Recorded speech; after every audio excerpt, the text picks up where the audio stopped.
Open talk media நேயர்களுக்கு வணக்கம். நான் உங்க ராம்குமார் பேசுறேன். நமக்கு இன்னைக்கு தளபதி 69 படத்தோட அப்டேட் வந்துருச்சு. அந்த போஸ்டர்லயே ஒரு விஷயத்த டீகோட் பண்ற மாதிரிலாம் விஷயங்கள் வந்திருக்கு. ஜனநாயகத்தின் தீப்பந்தத்தை ஏற்ற வருகிறாரா தளபதி விஜய். அது எப்படி சொல்றது, ஆரம்பமே ரொம்ப அமர்க்கலமா இருக்கு. இவரு கமர்ஷியல் படம் தான், இதுல அரசியல் கிடையாதுன்ற மாதிரிலாம் நம்ம வினோத் சொல்லியிருந்தாரு.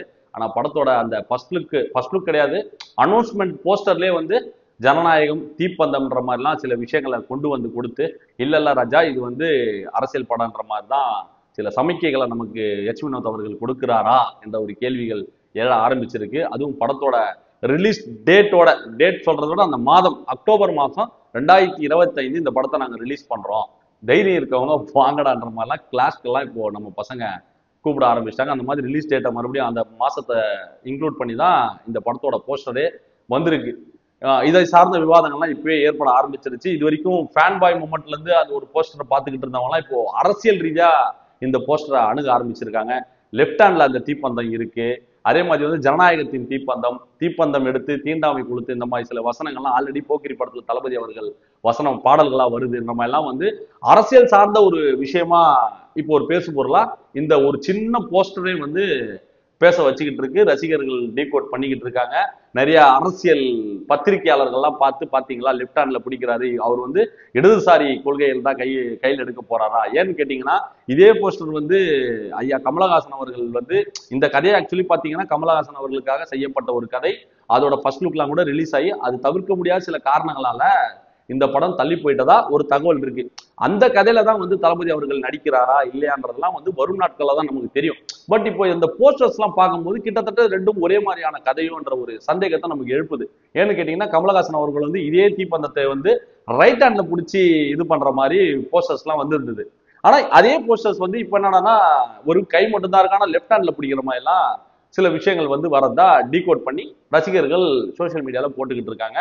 அதே மாதிரி வந்து இந்த ரிலீஸ் டேட் அக்டோபர் மாசம் இந்த படத்தை நாங்கள் ரிலீஸ் பண்றோம். கிட்டத்தட்ட 1 இயர் இருக்கு இன்னும்.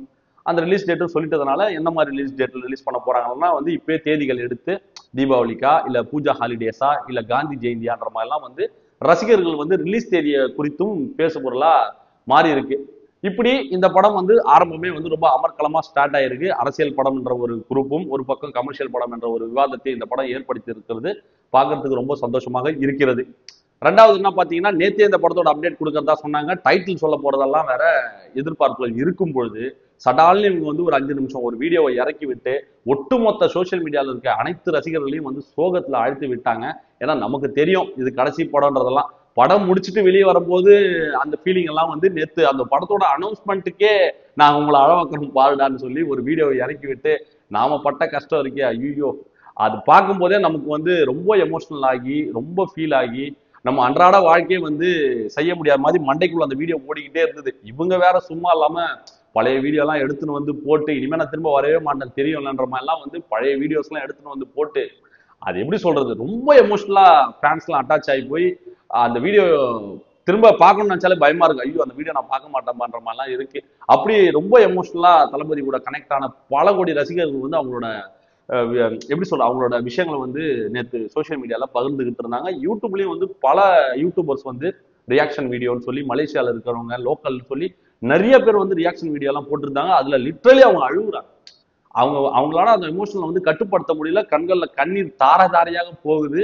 அவங்களால அதை கட்டுப்படுத்த முடியாம அவங்க வந்து அழுகுறதெல்லாம் நம்மளால பார்க்க முடியுது. அப்படி பார்க்கும்போது அந்த மனுஷன் வந்து எவ்வளவு கோடி இதயங்களை சம்பாதிச்சு வச்சிருக்காரு, எத்தனை பேரோட ஒரு அன்பை அவர் சம்பாதிச்சிருக்காருன்னு பார்க்கும்போது ஒரு ஒரு ரசிகனா ரொம்ப பெருமையா இருந்தது எனக்கு.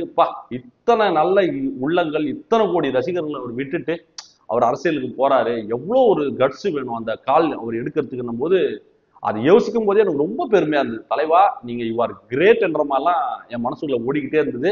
ரொம்ப எமோஷனலா இருந்தது. நைட்லாம் நமக்கு ஒரு மாதிரியா இருந்தது. அந்த வீடியோவே திரும்ப திரும்ப ரீகால் பண்ற மாதிரி இருந்தது. ஒரு பெஸ்ட் கட் அந்த வீடியோ நல்லா பண்ணியிருந்தாங்க. அந்த வீடியோ பொறுத்தவரை அந்த எடிட்டருக்கும் சரி, அந்த வீடியோ உருவாக்குன அந்த ஐடியா கொடுத்தவங்களுக்கும் மிக்க நன்றி. ஒரு பழைய விஷயங்கள்லாம் கலெக்ட் பண்ணி ஒரு மாதிரி பண்ணி விட்டுருச்சு அந்த வீடியோ. ஃபாலோ பேக் இன்னைக்கு அந்த அப்டேட் வந்திருக்கு. அதை வச்சு டீகோட்லாம் பண்ண ஆரம்பிச்சிட்டாங்க. ரிலீஸ் டேட்டும் சொல்லிட்டோம். இன்னைக்கு ரிலீஸ் ஆன போஸ்டர்ல பாத்தீங்கன்னா உங்களுக்கு வெறும் மியூசிக் அனிருத்னு மட்டும் தான் இருந்தது தவிர மற்ற டெக்னீஷியன் டிஓபி யாரு எடிட்டர் யாருன்றதுலாம் அவங்க இன்க்ளூட் பண்ணல. பட் இந்த படத்துக்கு எடிட்டர் யாருன்னு பாத்தீங்கன்னா பிரதீப் இ ராகவன்றவர் தான் எடிட் பண்றாரு. அவர் இதுக்கு முந்தின படமான கோமாளி, லவ் டுடே, கருடன், ஸ்டார் போன்ற வெற்றி படங்களை கொடுத்தவர் தான் எடிட்டர் பிரதீப் ராகவ். இந்த படத்துக்கு டிஓபி யாருன்னு பாத்தீங்கன்னா தீரன், அதுக்கப்புறம் உங்களுக்கு கைதி, மாஸ்டர் போன்ற படங்கள்ல ஒர்க் பண்ண டிஓபி சத்யசூரியன் தான் இந்த படத்துக்கும் டிஓபியா இருக்காரு. நீங்க நமக்கு நல்லாவே தெரியும் மாஸ்டர் படத்தெல்லாம் அவர் எந்த அளவுக்கு ரொம்ப நம்ம தளபதி அழகா காட்டியிருப்பான்றதெல்லாம் நம்ம பார்த்துருப்போம். இந்த படத்துல நம்ம தளபதி எப்படி காட்ட போறாருன்றத நம்ம வெயிட் பண்ணி தான் பார்க்கணும். மேபி ஃபர்ஸ்ட் லுக் வரும்போது நமக்கு தெரியும் அவர் எந்த அளவுக்கு பண்ண போறாருன்றத நம்ம வெயிட் பண்ணி நம்ம பார்க்கலாம். அனிருத் நம்ம எல்லாருக்குமே தெரியும், ராக் ஸ்டார். இன்னைக்கு அனிருத் எராவா இருக்கு. அவர் தொட்டதெல்லாம் இன்னைக்கு எப்படி சொல்றது, தங்கமா மாறணுவாங்க இல்லையா, அந்த மாதிரி அவர் கீபோர்ட்ல கை வச்சாலும் அது ஃபயர் தான். இன்னைக்கு இருக்கிற இந்த 2K கிட்ஸ் ஆடியன்ஸ் எல்லாம் அவரோட இசையால கட்டி போட்டு வச்சிருக்காரு. அவர் தொட்டாலே இன்னைக்கு ஹிட்டு, அந்த மாதிரி லெவலுக்கு வந்துட்டாரு. அவருக்கு நம்ம பெருசாலாம் இன்ட்ரோ கொடுக்க வேண்டியதில்லை. அனிருத் என்ற பேரே இன்னைக்கு ஒரு மிகப்பெரிய ஒரு பிராண்டா மாறி இருக்கு. அவர் இந்த படத்துல வந்தது இன்னும் மிகப்பெரிய ஒரு பலத்தை இந்த படத்துக்கு கொடுக்கும். பிஜிஎம் ஒர்க்கு ஆர்ஆர்லாம் மனுஷன், ஏன்னா கடைசி படம்ன்றதுனால அனிருத் அவரோட கத்துக்கிட்ட மொத்த வித்தியம் இறக்குவாருன்றதுல எந்த ஒரு சந்தேகமும் வேண்டாம். நம்ம எச் வினோத் அவர்கள் வந்து எப்படி சொல்றது, அவர் ரீசெண்டா ஒரு பேட்டியில கூட கொடுத்திருப்பார், ஒரு வெற்றி படம்னா என்ன, மிகப்பெரிய கலெக்ட் பண்ற படமோ வசூல் சாதனை பண்ற படமெல்லாம் கிடையாது. ஒரு திரைப்படமானது வந்து ஒரு மனிதனின் வாழ்க்கையை மாத்துதா, எந்த அளவுக்கு அவனை மாத்துது, அதுதான் ஒருத்தரை மாத்திருச்சுன்னா அதுதான் உண்மையால ஒரு மிகப்பெரிய வெற்றி படம்ன்ற மாதிரிலாம் வந்து நம்ம அண்ணன் சசிகுமார் அவர்களோட அந்த நந்தன் படத்தோட இசை வெளியீட்டு விழால வந்து ஒரு பேச்சை பேசியிருப்பார். ரொம்ப சமூக பொறுப்பு அக்கறை கொண்ட ஒரு இயக்குனர் தான் நம்ம எச் வினோத். அந்த சதுரங்க வேட்டை படமாக இருக்கட்டும், தீரன் படமாக இருக்கட்டும், கடைசியாக வந்து துணிவு படத்துலயும் வந்து ஏதாச்சும் ஒரு விஷயத்த நம்ம மக்கள் கிட்ட கன்வே போய் பண்ணணும், ஏதாச்சும் ஒரு விஷயத்த மக்களுக்கு வந்து சொல்லணும்ன்றதெல்லாம் வந்து ஒரு முற்போக்கு சிந்தனை வாய்ந்த ஒரு இயக்குனரா அறியப்படுகிறார் நம் எச் வினோத். அவர் வந்து ஒரு எப்படின்னா சமூகத்தின் மீது ஒரு பார்வை இருக்கு அவருக்கு. நம்ம என்ன மாதிரி ஒரு படத்தை கொடுக்கணும், இன்னைக்கு இருக்கிற ஆடியன்ஸ் எல்லாம் எப்படி எவால்வ் ஆயிருக்காங்க, இன்னைக்கு இந்த ஓடிடி காலங்கள்ல நம்ம புதுசா ஒரு விஷயத்த நம்ம எப்படி கொண்டு வந்து பிரசன்ட் பண்ணுன்றதெல்லாம் ரொம்ப பிரில்லியண்டான ஒரு இயக்குனர் தான் நம்ம எச் வினோத். ஏன்னா அவர் வந்த ஸ்கூல் அந்த மாதிரி பார்த்திபனோட அசிஸ்டன்ட்ன்றதுனால, அவர் அந்த ஸ்கூல்ல இருந்து வந்ததுனால அந்த தெளிவுலாம் இருக்கும். அவரும் பல பேட்டிகள்லாம் சொல்லியிருக்காரு, நான் தளபதி கிட்ட கதை சொல்லியிருக்கேன், அந்த கதை என்ன மாதிரி கதையா இருக்குன்றதெல்லாம் பல பேட்டிகள்ல சொல்லியிருக்காருன்னும் போது இந்த காம்போ என்னைக்கோ இணைய வேண்டிய ஒரு காம்போ. ஆக்சுவலி வந்து இந்த நேர்கொண்ட பார்வைக்கு முன்னாடியே வந்து தளபதியை பார்த்து கதை சொன்னதாகவும் சில தவிர்க்க முடியாத சில காரணங்களால் அது தள்ளி போயிடுச்சுன்றதெல்லாம் வந்து அவரோட பழைய பேட்டிகள்லாம் இப்ப எடுத்து பசங்க சோசியல் மீடியாவில் ஷேர் பண்ணிக்கிட்டு இருக்காங்க. எனக்கு வந்து பர்சனலி எனக்கு நம்பிக்கை இருக்கு. எச் வினோத் பொறுத்த வரைக்கும் அவர் ஒரு அரசியல் கதையை கையில எடுக்கிறாருன்னா அதுல அவருக்கான ரிசர்ச் ஒர்க் நீங்க பார்க்கலாம். தீரன் படத்திலே பாத்தீங்கன்னா ஒரு ரிசர்ச் பண்ணியிருப்பாரு, மனுஷன் பின்னி இருப்பாரு. அந்த அளவுக்கு டீடைல்டிங்கா ஒரு விஷயத்த கன்வே பண்றதாக இருக்கட்டும், ஒரு புள்ளியில தொடங்கி அதை அப்படி சுத்தி மறுபடியும் அந்த புள்ளியில வந்து கொண்டு வந்து இணைக்கிற அந்த ஸ்கிரீன் பிளே பேட்டர்ன், அந்த விஷயத்தெல்லாம் வந்து பிரில்லியண்டா பண்ணக்கூடிய ஒரு மனிதர் தான் எச் வினோத். அவரை சுதந்திரமா செயல்பட விட்டார்னா ஒரு தரமான ஒரு அவுட்புட்டா இந்த தளபதி 69 இருக்குன்றதுல எந்த ஒரு சந்தேகமும் வேண்டாம். ஏன்னா இந்த கதையும் அந்த மாதிரி ஒரு கதையாகத்தான் இருக்கும்னு நினைக்கிறேன். ஏன்னா அந்த தீப்பந்தம், அந்த எப்படி சொல்ற ஜனநாயகத்தின் தீப்பந்தம் என்ற மாதிரிலாம் சில கான்செப்ட் எல்லாம் வந்து அவர் சமிக்கைகளாக அந்த போஸ்டர் வழியிலே அவர் சொல்றதுனால ஒரு எப்படி சொல்றது சமூகத்திற்கு ரொம்ப அவசியமான தேவையான ஒரு கதையைத்தான் அதுக்குள்ள அவர் பிளேஸ் பண்ணியிருப்பார்ன்ற ஒரு நம்பிக்கை நமக்கு தருது. அண்ணனுக்கு எச் வினோத் அவர்களுக்கு என்னோட வாழ்த்துக்கள் நான் தெரிவிச்சுக்கிறேன். சிறப்பா பண்ணுங்கன்னா பெஸ்டா பண்ணுங்க. தளபதியோட கடைசி படம், பல கோடி இதயங்கள் அந்த படத்தை பார்க்கறதுக்காக காத்துக்கிட்டு இருக்கு. அந்த பொறுப்பு உங்களுக்கு இருக்குன்றத நான் நம்புறேன்.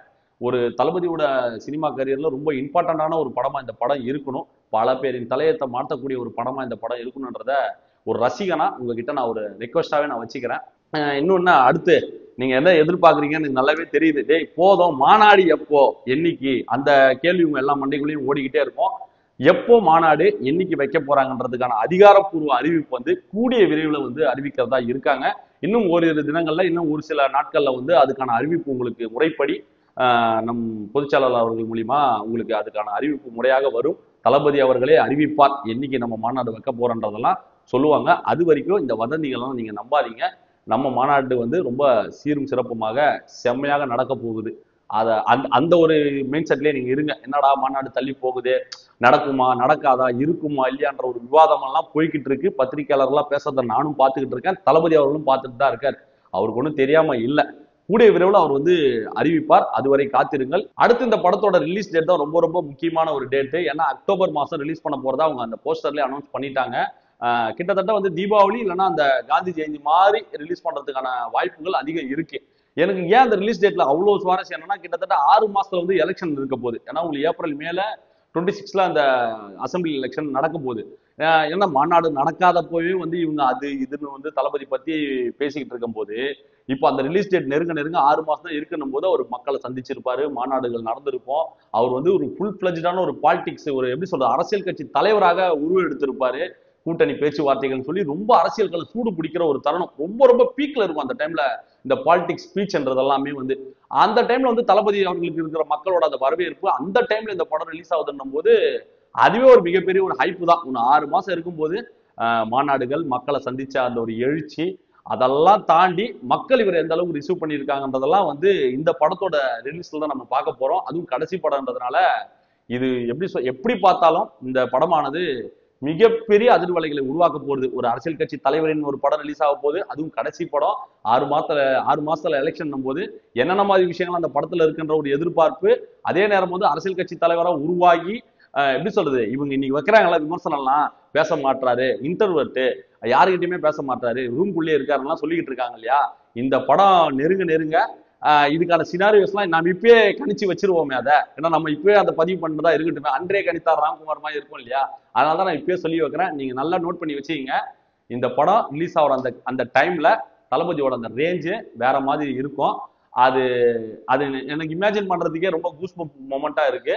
நீங்க அந்த படம் ரிலீஸ் கிட்ட பாருங்க, அரசியல்வாதி விஜயா அவரு வேற ஒரு அவதாரம் எடுத்து வச்சிருப்பாரு. அந்த டைம்ல இந்த படம் ரிலீஸ் ஆக போகும்போது நீங்க பாருங்க, வெடிக்குதா இல்லையான்னு பாருங்க. இது மிகப்பெரிய ஒரு சம்பவத்தை செய்ய போற ஒரு படமா நிச்சயமா இருக்கும் அரசியல் களத்துல. நண்பர்களே, நம்ம நிறைய விஷயங்கள் நம்ம பார்த்துட்டோம் இந்த படத்தை பத்தி, இந்த வீடியோ, இந்த நிறைய விஷயங்கள் நம்ம பார்த்துட்டோம். இனி பேக் டு பேக் வந்து அப்டேட்ஸ் நமக்கு வந்துகிட்டே இருக்கும். அதை பத்தி நம்ம தொடர்ந்து பேசுவோம். இனி அரசியல் நகர்வுகள் வந்து நம்ம உன்னிப்பா நம்ம கவனிக்க வேண்டியது இருக்கு. என்ன மாதிரி சில விஷயங்கள் நம்ம முன்னெடுக்க போறோம், இந்த மாநாடு கான்செப்ட், என்னைக்கு மாநாடுன்றதெல்லாம் நமக்கு அது முறையான அறிவிப்புகள்லாம் வந்துடும். அதையும் நம்ம கவனிக்க வேண்டியது இருக்கு. தொடர்ந்து நம்ம பேசுவோம். நிறைய பேர் வந்து சேனலை வந்து பாக்குறீங்க, சப்ஸ்கிரைப் பண்ணாம பார்த்துக்கிட்டு இருக்கிறதா தகவல் இருக்கு. நீங்க வந்து சப்ஸ்கிரைப் பண்ணுங்க, லைக் பண்ணுங்க, உங்க நண்பர்களுக்கு அதை ஷேர் பண்ணுங்க. உங்களோட ஆதரவு இருந்தால் தான் நான் இதை இன்னும் அடுத்த கட்டத்துக்கு கொண்டு போறதுக்கு மிகப்பெரிய ஒரு உதவியாக இருக்கும். மீண்டும் ஒரு நல்ல வீடியோவோட உங்களை வந்து நான் சந்திக்கிறேன். அதுவரை உங்களிடமிருந்து விடைபெறுவது உங்கள் ராம்குமார். நன்றி, வணக்கம்.